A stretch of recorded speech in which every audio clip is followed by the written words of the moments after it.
प्रेम करणं ही मुलीची रिस्पॉन्सिबिलिटी कधीच नसते. ती पहिल्यापासून शेवटपर्यंत पुरुषाची रिस्पॉन्सिबिलिटी असते. मुलगी ही ऑब्सेस्ड असली पाहिजे. ती अक्षरशः खुळी झाली पाहिजे की हा मुलगा किती भारी आहे यार.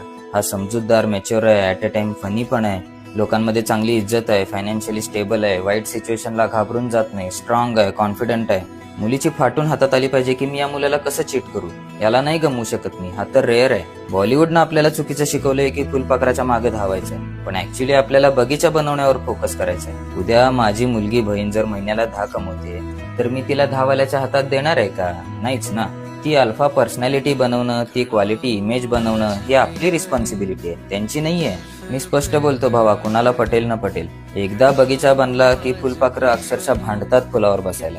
छपरी मुलं प्लेबॉयज स्वप्न दाखवून फुलपाखरांना फसवतात कारण त्यांच्यात दम नसतो अवकात बनवायचा.